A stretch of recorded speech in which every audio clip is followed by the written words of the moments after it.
नमस्कार, one India Hindi में आपका स्वागत है और मैं हूं आपके साथ विवेक। देश में बेकाबू कोरोना और लगातार हो रही मौतों को लेकर कांग्रेस मोदी सरकार पर हमलावर है। कांग्रेस ने इसके लिए सरकार की नीतियों और गलत फैसलों को जिम्मेदार ठहराया है। कांग्रेस लगातार आरोप लगा रही है कि सरकार ने कोरोना पर सही से ध्यान नहीं दिया।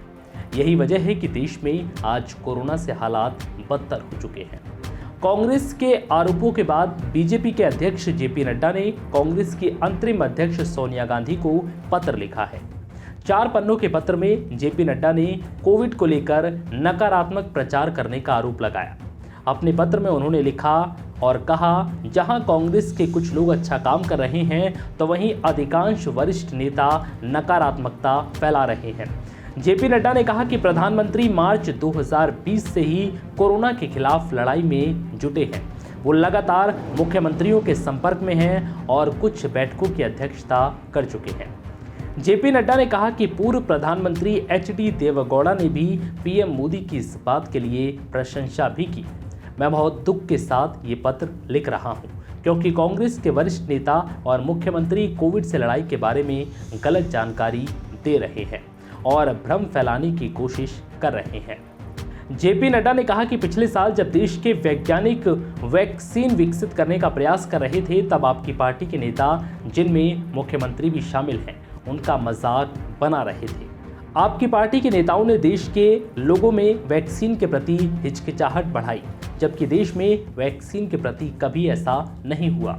उन्होंने कहा कि 100 साल में आई इस महामारी के दौरान ऐसा किया क्या। अप्रैल में ही कांग्रेस के नेता मांग कर रहे थे कि वैक्सीन अभियान का विकेंद्रीकरण किया जाए। उन्होंने सवाल पूछते हुए लिखा कि क्या कांग्रेस कार्यसमिति के नेताओं की उन नेताओं से बातचीत नहीं होती। बीजेपी के राष्ट्रीय अध्यक्ष जेपी नड्डा के अनुसार भारत सरकार ने पहले चरण में राज्यों को 16 करोड़ वैक्सीन दी है। अब भी 50% वैक्सीन मुफ्त दी जा रही है। बीजेपी या एनडीए के शासन वाले राज्यों ने गरीब और वंचित वर्ग के लिए मुफ्त में वैक्सीन देने का ऐलान किया है। उन्होंने कहा कि मुझे विश्वास है कि कांग्रेस शासित राज्य भी गरीबों के लिए ऐसा ही महसूस करते होंगे। क्या वो भी मुफ्त में उन्हें वैक्सीन देंगे।